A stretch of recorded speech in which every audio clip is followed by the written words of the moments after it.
자, 1세대 1주택 양도세 비과세에 대해서 이제 그 세대에 대해서 봤고, 그 다음에 주택에 대해서 봤고, 이제 그러면 보유기간에 대해서 한번 살펴보도록 하겠습니다. 그리고 여러분들한테 하나 양해 말씀 드리겠습니다. 제가 동영상을 찍으면서 이게 순서가 바뀌어가지고 아마 다음 시간에 강의 내용 중에 약간 말에 조금 어폐가 있을 수 있는데 그 부분은 조금 이해를 해주시고요. 나머지 부분에 대해서는 뭐 학습하는 데에서는 큰 무리는 없으니까 학습을 하시면 되고 약간의 말의 오류가 아까 앞뒤가 안 맞는 그 내용은 제가 동영상 촬영을 순서를 잘못 적용해서 촬영하는 바람에 그렇게 됐으니까 그 부분은 이해를 해주시고 나머지 뭐 학습 내용에 대해서는 뭐 오류가 있는 게 아니기 때문에 학습을 하시면 될 겁니다. 자, 그러면 지금까지 살펴봤던 1세대 1주택 양도세 비과세에서 1세대가 무엇이고 1주택이 무엇인지에 대해서 살펴봤습니다. 자, 그러면 2년 이상 보유를 해야 되는데, 자, 보유라는 게, 보유 기간이라는 게 무엇이냐? 자, 바로 보유 기간은 자산의 취득일로부터 양도일까지로 얘기를 하는 겁니다. 자, 다만 다음의 보유 기간은 통산을 하는 겁니다. 자, 그래서 재건축하는 경우, 자, 재건축하는 경우에는 그 멸실, 자, 재건축이라는 것은 A라는 주택이 있죠. 자, A라는 주택을 가지고 있는데, 자, 그 A라는 주택을 멸실을 하고 재건축을 해서 새로운 B주택을 주는 게 바로 재건축이라고 얘기를 하는 겁니다. 자, 그러면 A주택이 소유하는 A주택을 사서 A주택이 멸실돼서 재건축해서 B주택을 받아서 B주택을 팔았다. 자, 그러면 그 보유기간은 A주택의 보유기간 플러스 재건축한 재건축기간 더하기 재건축한 주택에 대한 보유기간, 이 세 개가 합산해서 보유기간이 산정이 되는 겁니다. 자, 그래서 이 멸실돼서 재건축한 주택인 경우에는 그 멸실된 주택하고 재건축한 주택에 대한 보유기간, 제가 조금 전에 잘못 얘기했는데, 자, 재건축한 기간에는 주택에 해당되지 않기 때문에 재건축한 기간은 보유기간에서 차감을 합니다. 자, 그리고 멸실된 주택과 재건축한 주택의 보유기간을 합산하는 거죠. 자, 그래서 다시 예를 들면 A라는 주택을 보유한 상태에서 재건축을 하게 됩니다.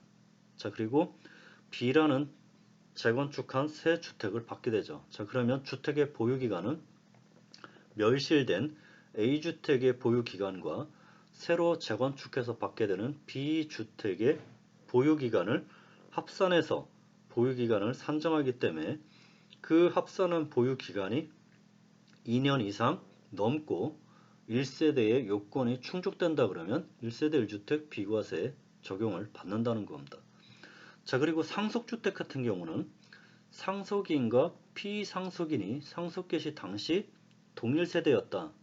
자, 그래서 상속인과 상속 개시 전에 상속 개시 전이라는 것은 돌아가신 분을 피상속인이라고 얘기를 하고 피상속인으로부터 상속받는 자를 상속인이라고 얘기를 합니다. 자, 그런데 상속 개시라는 것은 바로 피상속인의 사망일을 상속 개시라고 얘기를 하고 이 상속 개시, 즉 피상속인이 사망하기 전에 상속인과 피상속인이 같이 살았습니다. 자, 그리고 주택 하나밖에 없죠. 자, 그러면 이 상속인과 피상속인이 동일 세대이기 때문에 만약에 상속인이 이 주택을 상속받은 주택을 양도한다. 자, 그러면 동일 세대로서 보유한 기간을 보유기간으로 적용을 한다는 겁니다. 자, 다시 말하면 A가 있고 B가 있습니다.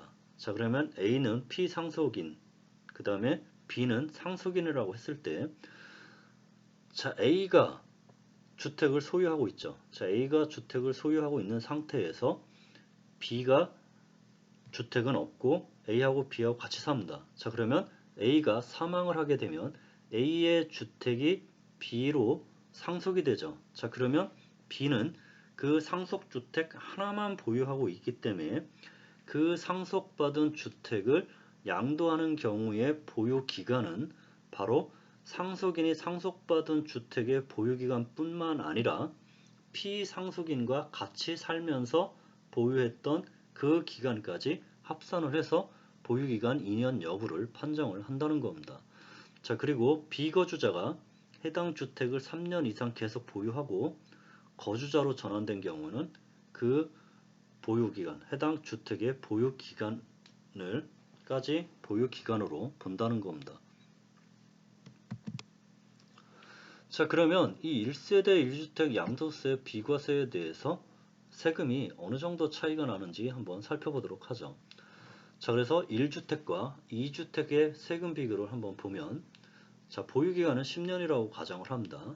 자, 그리고 양도가액은 10억이기 때문에 1세대 1주택자도 9억 이하만 비과세고 9억 초과가 됐으면 9억 초과분에 대해서는 양도소득세가 과세가 되기 때문에 1세대 1주택자도 양도소득세가 과세가 되고 1세대 2주택자는 당연히 양도소득세가 과세가 되는 거죠. 자, 그리고 취득가액이 4억 9천이고 필요경비가 1,000만 원일 때, 자, 2주택일 경우와 1주택일 경우 양도세 산출세액을 한번 보겠는데, 자, 먼저 2주택자일 경우를 한번 살펴보도록 하죠. 자, 2주택자의 양도득가액은 10억이고 취득가액은 4억 9천만 원입니다. 자, 그리고 필요경비는 1,000만 원이죠. 자, 그러면 10억에서 4억 9천을 빼고 1,000만 원을 빼면 5억 원의 양도차익이 산정이 되는 겁니다. 자, 5억 원의 양도차익인데, 자, 이 5억 원의 양도차익에서 보유기간이 10년이기 때문에 10년의 보유기간 동안에 장기보유 특별공제 20%를 적용을 합니다. 그러면 장기보유 특별공제 20%를 적용하면 1억 원이 장기보유 특별공제가 되는 거고, 양도차익 5억 원에서 장기보유 특별공제 1억 원을 차감하면 바로 양도소득 금액 4억 원이 산정이 되는 거. 다시 얘기하겠습니다. 자, 5억의 20%, 5억의 20%면 바로 1억 원이 되는 거죠. 자, 그래서 5억 원에서, 자, 양도차익 5억 원에서 장기보유 특별공제 1억 원을 차감하면 바로 양도소득 금액이 4억 원이 되는 겁니다. 양도소득 금액 4억 원에서 바로 250만 원의 기본공제를 하게 되면 양도소득 과세표준이 바로 3억 9,750만 원이 되는 거죠. 자, 여기에 세율 40%를 곱하고 2,540만 원을 빼면 바로 1억 3,060만 원의 양도소득세를 내야 되는 겁니다. 자, 반면에 1세대 1주택 비과세 요건이 충족된 경우, 1세대 1주택 비과세 요건이 충족된 경우에는 바로 양도차익은 5억 원입니다. 저 양도차익은 동일하게 5억 원이죠. 자, 왜냐면 10억 원에서 4억 9천 빼고 1억 원을 빼면 양도차익은 동일하게 양도차익 1억 원이 산정이 됩니다. 자, 여기에, 자, 분모가 10억 원이 오고 분자가 10억에서 9억 원을 차감을 합니다. 자, 그렇게 되면 9억, 자, 10억 원에 대해서 9억 초과분에 대해서는 10%에 해당이 되죠. 자, 그래서 5억 원을 10%로 곱하면 양도차익이 5천만 원이 되는 겁니다.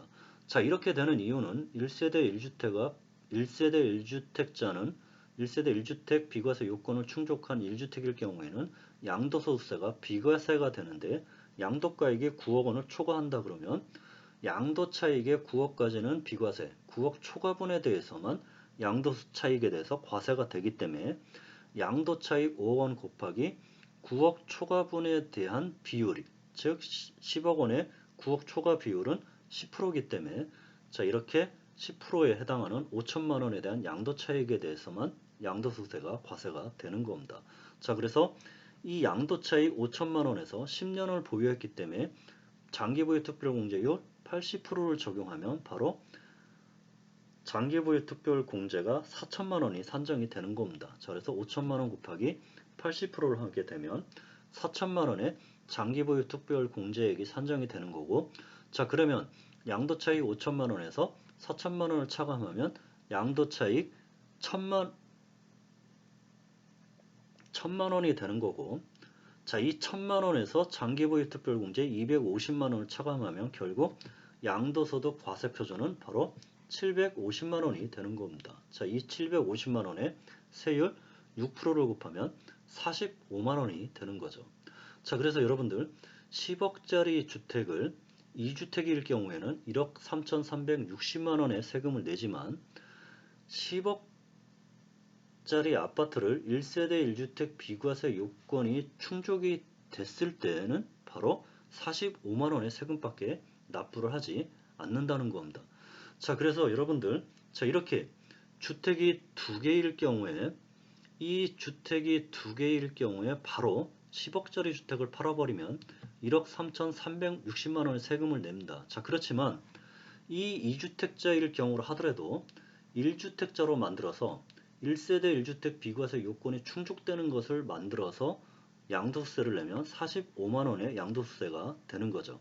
자, 그렇다면 2주택일 경우라 하더라도 이 10억짜리 아파트를 바로 팔아서 양도소세 과세될 게 아니라 다른 하나의 주택이 양도 차익이 이 10억 아파트보다 차익이 훨씬 더 적게 나온다 그러면 그 다른 주택, 양도소득세가 적게 나오는 다른 주택을 먼저 양도하고 난 후에 이 10억의 아파트를 1세대 1주택 비과세 요건 충족 요건을 갖추어서 1주택일 경우 양도를 하게 되면 바로 1억 원이 넘는, 즉 1억 3,300만 원이 넘는 양도소득세를 절감할 수가 있는 겁니다.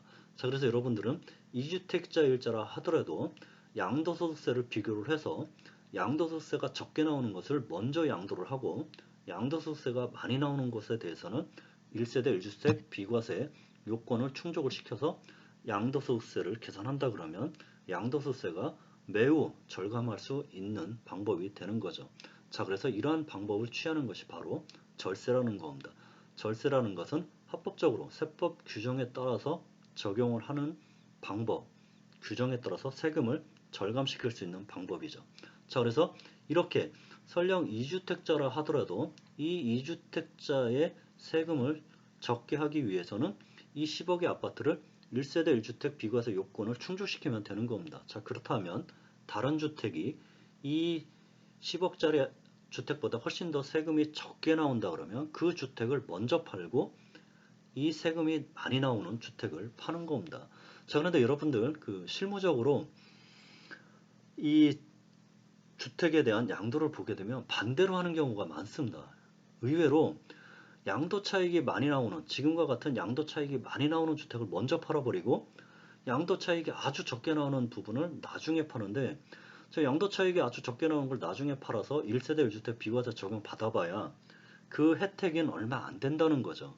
자, 그래서 먼저 팔아가지고 저 이렇게 차익이 엄청나게 많이 나오는 주택을 먼저 팔고 나서 양도세가 많이 나왔다고 어떻게 해야 되냐고 상담을 합니다. 방법이 없어요.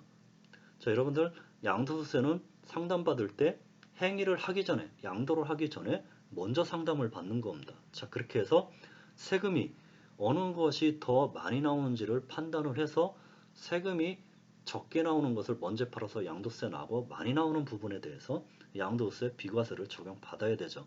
자, 그렇지만 실무적으로 많은 사람들이 반대로 합니다. 반대로 양도 차익이 많이 나오는 것을 먼저 양도를 해서 양도세를 많이 내고 양도 차익이 적게 나오는 것을 추후에 양도함으로써 비과세를 적용받는데 아주 바보 같은 짓이죠.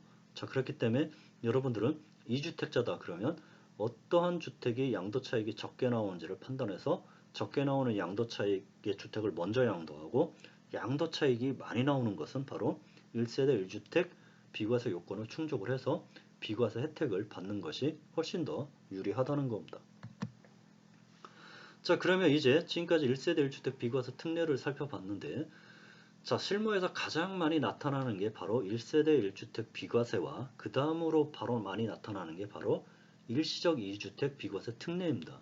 자, 그래서 1세대 1주택자가 그 주택을 양도하기 전에 다른 주택을 양도함으로써 2주택이 된 경우에는 바로 비과세를 적용받을 수 있는데, 자, 그 요건은 바로 첫 번째 요건이 종전의 주택을 취득한 날로부터 1년이 지나야 됩니다.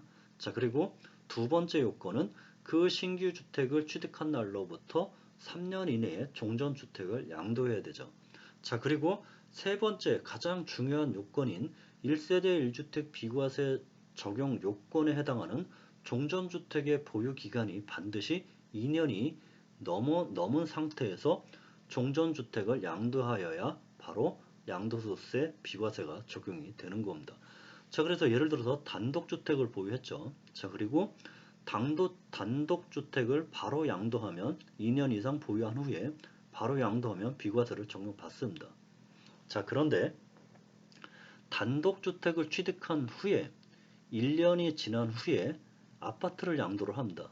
자, 그리고 이 아파트를 취득한 날로부터 3년 이내에 단독주택을 양도를 하면 비과세를 적용받을 수 있는데 그 전제 조건은 바로 단독주택 자체에 대해서는 2년 이상의 보유 요건이 충족돼야 된다는 겁니다. 자, 그래서 단독주택을 취득한 날로부터 1년 이상 지난 후에 아파트를 취득하고 아파트를 취득한 날로부터 3년 이내에 단독주택을 양도하는데 이 단독주택을 양도하는 시점부터 단독주택을 취득한 시점까지 보유기간이 2년 이상이 넘었다. 자, 그랬을 때 바로 단독주택을 양도하는 경우에 양도소득세가 비과세가 되는 겁니다.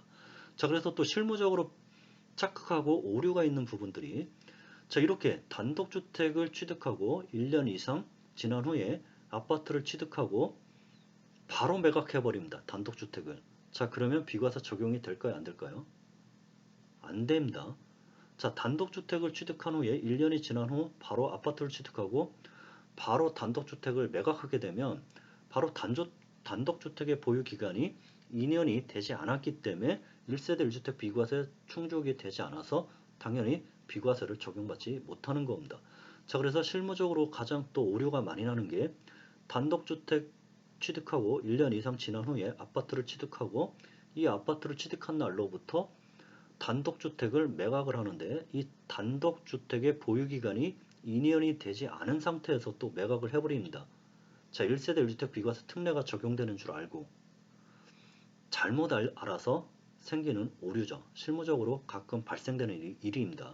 자, 이렇게 단독주택을 취득해서 1년 이상 지난 후에 아파트를 취득한 후에 3년 이내에 단독주택을 양도한다고 하더라도 반드시 전제 조건은 단독주택의 보유기간이 2년 이상이 지난 후에 양도를 했을 때 그 단독주택에 대한 양도소득세가 비과세가 적용된다는 겁니다.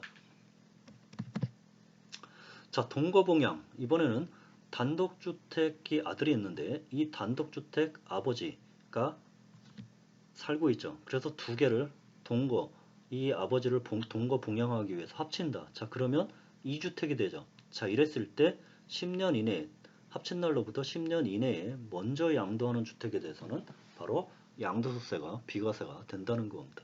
자, 그래서 1세대 1주택자가 1주택을 보유하고 있는 60세 이상의 직계 존속을 동거 봉양하기 위해서 세대를 합침으로써 2주택이 됐다. 자, 그러면 세대를 합친 날로부터 10년 이내에 먼저 양도하는 주택에 대해서는 양도소득세가 비과세가 되는 겁니다.